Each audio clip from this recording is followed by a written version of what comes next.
Les doy la más cordial bienvenida a este espacio donde estudiaremos la palabra del Señor. El tema de esta oportunidad es el Cristo resucitado. El texto de estudio lo encontramos en Mateo capítulo 27, versículo 57 hasta el capítulo 28, versículo 20. Así que haría muy bien en tener su Biblia a la mano para leer estos textos. Entonces hablaremos de la resurrección de Jesús. La resurrección es el fundamento de la fe cristiana. Separa el cristianismo de cualquier otra religión. Nuestro Salvador vive, obra en nuestra vida y nos da la esperanza de la vida eterna. Estudiaremos entonces el relato de Mateo sobre el entierro y la resurrección de Jesús.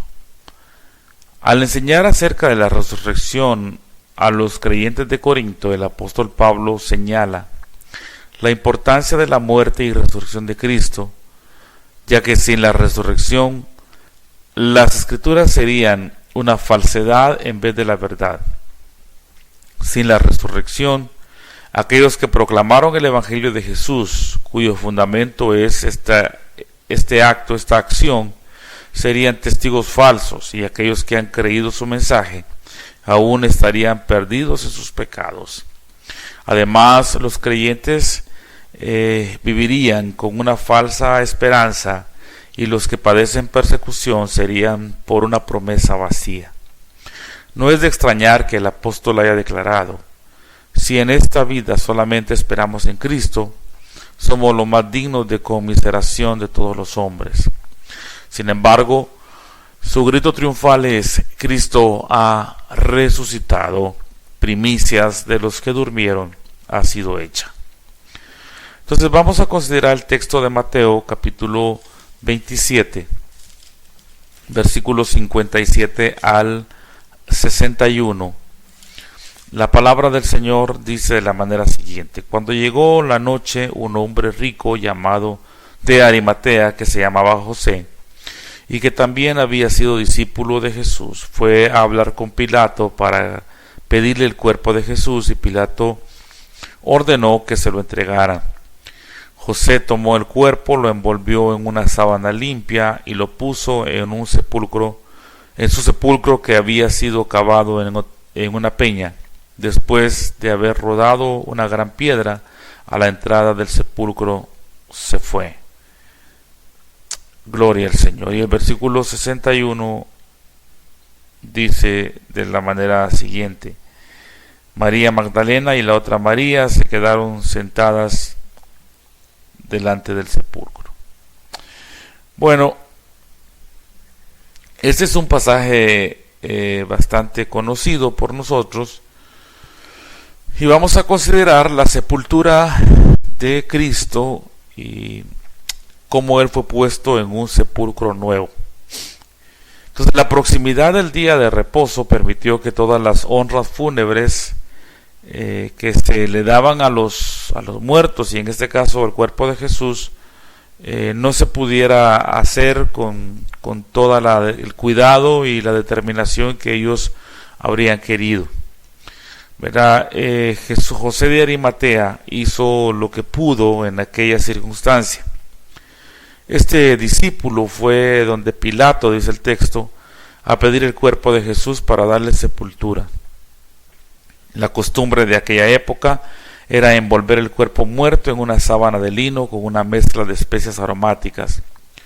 José no fue el único testigo del entierro de Jesús, ya que María Magdalena y la otra María estaban allí observando lo que había acontecido. El Evangelio de Lucas capítulo 23 y versículos 50 y 51, que narra este mismo acontecimiento, dice que José era miembro del Sanedrín, es decir, de la Corte Suprema de Israel. Y según Marcos capítulo 15 versículo 43, era un miembro distinguido y altamente respetado, un hombre prominente, cuyo consejo era buscado. Era una persona cuya palabra tenía mucho peso. Se le llama hombre bueno y justo, y demostró su bondad y su justicia al no asentir a la decisión y acción del Sanedrín contra Jesús. Entonces va a Pilato porque quería que Jesús recibiera una sepultura honrosa. Realmente, hermanos, se necesita valor para ello, y esto por una razón. De acuerdo con el derecho romano, los condenados a muerte perdían el derecho de ser sepultados. Por lo que estaba haciendo ahora José de Arimatea, estaba declarando abiertamente ante todo el mundo, incluido el Sanedrín, que era creyente en Jesús. Realmente fue un acto muy valiente, ¿verdad? Por las siguientes razones. Se identifica públicamente con un hombre convicto por traición. Estuvo dispuesto a ser ceremonialmente impuro para la Pascua, y obviamente esta acción le marginaría del Sanedrín. El texto bíblico dice que lo puso en un sepulcro nuevo de su propiedad, que había cavado en la roca, y hermanos, es cumplimiento de la profecía de Isaías. ¿Verdad? Isaías capítulo 53. Isaías capítulo 53 y versículo número 9. Les voy a leer este texto porque es muy interesante para que veamos cómo la profecía se cumplió. Se le dará sepultura con los impíos. Se le dará sepultura con los impíos, morirá en compañía de malhechores, a pesar de que nunca hizo violencia a nadie, ni jamás profirió una sola mentira. Gloria a Dios. Dice el texto también que a pesar de eso, con los ricos fue en su muerte, dice la Reina Valera, creo que es más, Reina Valera 60, creo que es más específica en esto, y se cumple la profecía de Isaías capítulo 53. El sepulcro donde el Señor es enterrado, entonces es sellado. Los principales sacerdotes consideraron que debían tomar medidas especiales, porque resulta que ellos recordaban una declaración que Jesús había hecho, y es que al tercer día iba a resucitar. Los versículos 62 al 66 de Mateo dicen: al día siguiente, que es el día después de la preparación, los principales sacerdotes y los fariseos se reunieron ante Pilato y le dijeron: Señor, nos acordamos que cuando aún vivía, aquel engañador dijo: después de 3 días resucitaré. Por lo tanto, manda a asegurar el sepulcro hasta el tercer día, no sea que sus discípulos vayan de noche y se lleven el cuerpo, y luego digan al pueblo: resucitó de entre los muertos, porque entonces el último engaño sería peor que el primero. Ellos, los jefes de los sacerdotes, que eran fariseos, y que eran saduceos, y los fariseos, o sea, dos partidos políticos, dos visiones distintas de ver la religión, que no se llevaban entre sí. Sin embargo, es irónico que finalmente se unieran, y la verdad es que ellos no creían, los saduceos no creían en la resurrección, y a pesar de ello van y dicen: asegura la tumba, la piedra, porque este engañador dijo tal cosa, dijo que al tercer día iba a resucitar. Es irónico que los sacerdotes y los fariseos llamen a Pilato Señor. Eso dice el texto. Curios. Y Jesús, el Señor, sea denominado el engañador. engañador es sinónimo de impostor, de mentiroso, y la palabra que se usa ahí es planos, que traducida es vagabundo. Así que ese es el calificativo que ellos le dieron a Jesús. Pero dijo que después de 3 días se iba a levantar. Entonces Pilato asigna romanos para guardar la tumba. Los guardias romanos para guardar la tumba. Los líderes judíos conocían las predicciones de Jesús. También es una ironía porque aún los discípulos no se sorprenden por la resurrección, a quienes Jesús les había dicho claramente que iba a resucitar. En más de una ocasión se los dijo, y los principales pues ellos recordaban esa palabra, y los discípulos en lugar de eso se sorprendieron cuando se dio la resurrección. Estos líderes sacerdotales no eran amigos de Pilatos, pero compartían sus intereses políticos.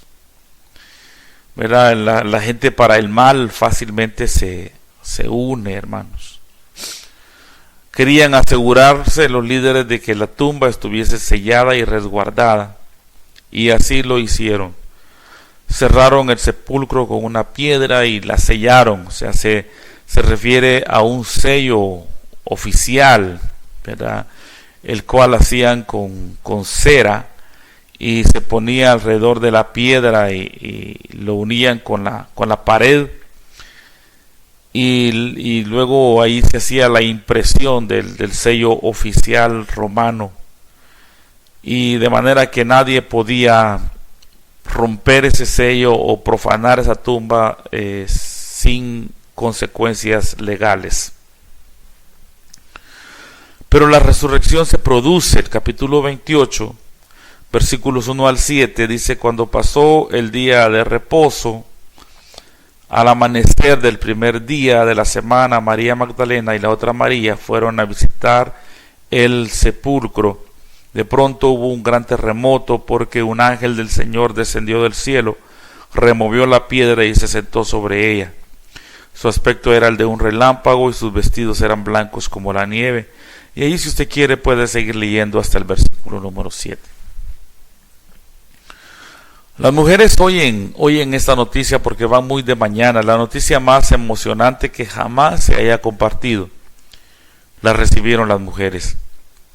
Estas mujeres que fueron a ungir el cuerpo de Jesús.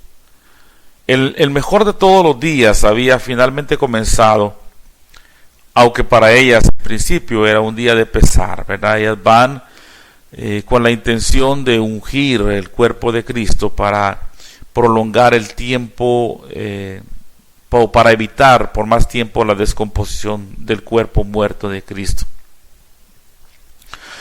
Lo que ellas hacían demostraba su amor, su devoción, pero en alguna medida también su falta de fe o su mala memoria.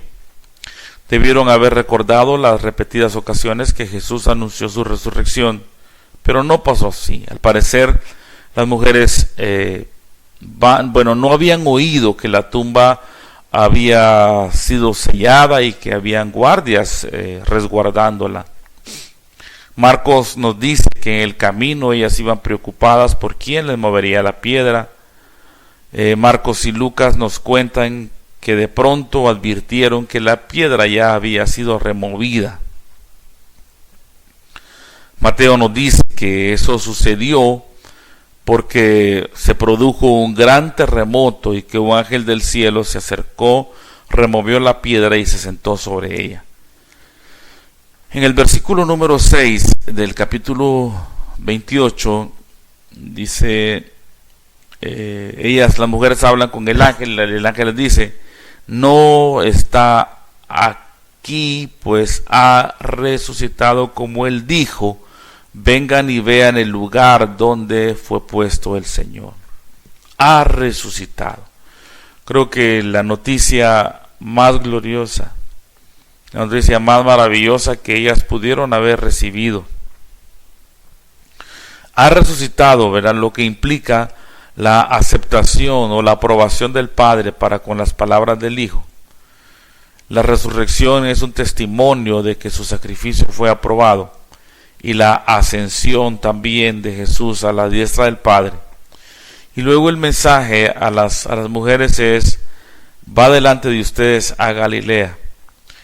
Jesús dijo que les vería ahí. Él lo dijo con anticipación, y le dijo, el ángel le dice a las mujeres, y era una manera pues de restaurarles y también de reafirmar su resurrección y de enseñarles. Él iba a reunirse con ellos porque tenía un mensaje final que darles a ellos, y el mensaje final es precisamente la gran comisión. Aunque en este momento, hermanos, el mensaje de Cristo resucitado trajo mucho gozo, porque aún lo hace, ¿verdad? Nos alegramos mucho nosotros por esto. Ellas corrieron para decirlo a los discípulos, y es de correr a encontrarse con ellos y decirles: el Maestro ha resucitado, nosotros lo hemos visto. Es el mismo énfasis que encontramos en los versículos 19 y 20. Por tanto, id y haced discípulos. Los seguidores de Cristo debemos anunciar este mensaje. Entonces esas mujeres van, regresan del sepulcro, y Jesús les sale al encuentro y las saludó. Ellas cayeron a sus pies y le adoraron. Qué momento tan especial debió haber sido. Cualquier duda con la que pudieran estar batallando seguramente se desvaneció cuando Él apareció frente a ellas. Ellas lo habían visto morir en la cruz, vieron cuando lo pusieron en el sepulcro, ahora estaban con Él y estaba vivo. Jesús entonces repite la orden que les había dado el ángel, que vayan a sus hermanos. A pesar de todo, les da la certeza que no los había abandonado, que los recibiría en Galilea. Mateo capítulo 28, versículos 16 al 18, les da lo que se conoce como la gran comisión. Pero los 11 discípulos se fueron a Galilea, al monte que Jesús les había señalado, y cuando lo vieron le adoraron. Pero algunos dudaron. Jesús se acercó y les dijo: toda autoridad me es dada en el cielo y en la tierra. Por tanto, vayan y hagan discípulos a todas las naciones, y bautícenlos en el nombre del Padre, del Hijo y del Espíritu Santo. Se me ha dado, dice el Señor, toda autoridad. Es una afirmación tremenda, hermanos, y que encontramos en otros pasajes de la Escritura. ¿Verdad? La resurrección evidencia que Jesús es quien dijo ser el Mesías. Su resurrección confirma todo lo que Él dijo. Así que ahora da la orden: vayan. A todos los cristianos se nos demanda un estilo de vida de un testigo. Es una prioridad, hermanos. Es la gran comisión, no es la gran opción. De manera que es un mandato que debemos aceptar, recibir, obedecer. Una comisión incluye autoridad para actuar en nombre de otro. Jesús tenía toda autoridad, y sus seguidores entonces y hoy estamos autorizados para representarlo en el mundo con un agregado. Mientras cumplimos la comisión, Él está con nosotros. Jesús nos encomendó esto basado en su autoridad: llevar el Evangelio al mundo.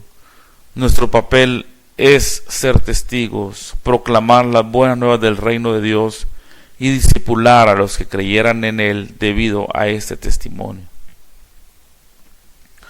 El término discípulo significa aprendices. La Biblia no resalta las decisiones, sino un estilo de vida de fe. Más que decisiones, el Señor está interesado en discípulos. Entonces la clave del evangelismo, hermanos, es el discipulado. Sin embargo, obviamente este debe iniciarse con una profesión de fe y arrepentimiento y una firme convicción o decisión para continuar de esta misma manera con la obediencia y la perseverancia. Vayan a todas las naciones. Los propósitos de la iglesia son evangelismo y discipulado.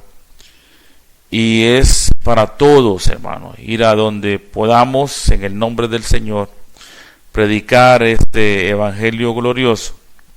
Evangelizar y discipular son dos caras de una misma moneda. No pueden ni deben separarse. Y luego el texto nos manda que enseñemos. Y fíjese que lo que enseñamos no solo es conocimiento en torno a Jesús, no es solo preceptos, no es solo reglamentos, no es solo palabra, sino que enseñamos también obediencia. Nosotros tenemos que enseñar el cuerpo doctrinal para que la gente crezca en conocimiento, pero debemos enseñarles a obedecer. Y la única quizá o la mejor manera de enseñar a obedecer es modelando la vida cristiana, es obedeciendo. Cómo vamos a enseñar a obedecer. Y luego el texto dice: estaré con ustedes. Esto es enfático, ¿verdad? Siempre estaré con ustedes. La presencia de Jesús está siempre con los creyentes, ¿verdad? Emmanuel es Dios con nosotros. Él se quedó entre nosotros. Hay una verdad expresada en la presencia del Espíritu Santo y la del Hijo, según Romanos capítulo 8, versículos 9 y 10. Y también en Juan capítulo 14 y versículo 23, el Padre y el Hijo cohabitan en los creyentes. Entonces se cumple: yo estoy con ustedes todos los días hasta el fin del mundo. Pero especialmente esa presencia será manifiesta cuando nosotros vamos y cumplimos la gran comisión. Así que, hermanos y amigos, Cristo ha resucitado. Es una realidad histórica la resurrección. Es una verdad absoluta la resurrección de Cristo. La tumba está vacía. Él fue puesto en un sepulcro. Intervinieron José de Arimatea, María Magdalena y las otras mujeres fueron testigos de ello. Lo pusieron en un sepulcro nuevo para cumplir la profecía de Isaías. El sepulcro es sellado, es protegido con guardias. Se pone el sello oficial para evitar precisamente que supuestamente que se roben el cuerpo. Pero algo milagroso sucede, ¿verdad? Hubo un terremoto, dice Mateo, y un ángel vino y removió la piedra, y Jesús salió de la tumba. Y el mensaje es: ha resucitado. Son nuevas de grande gozo, hermanos. El nacimiento de Cristo, su muerte y su resurrección, y nos da la autoridad para cumplir la gran comisión. Y la gran comisión es predicar, es evangelismo, es discipulado, dos caras de la misma moneda. Enseñar a la gente, hermanos, a los nuevos conversos, enseñarles el mensaje de salvación y sobre todo vivir en obediencia, testigos fieles del Cristo que adoramos. No es un Cristo muerto, sino un Cristo vivo, un Cristo que transforma las vidas. Modelemos la vida cristiana, hermanos, y de esta manera enseñaremos a las nuevas generaciones cómo es vivir para Cristo, y de esta forma estaremos cumpliendo la gran comisión. Que el Señor añada bendición a su palabra, que pasen un excelente día, una buena semana, con el gozo y el pensamiento, la certeza, la seguridad de que Cristo no está muerto, de que todo el recordatorio y toda la puesta en escena, ¿verdad?, de sacar imágenes y pasear a Cristo, no tiene sentido, porque Él no está muerto, Él está vivo y Él vive en nosotros y Él está con nosotros todos los días hasta el fin del mundo. Dios bendiga sus vidas en esta hora.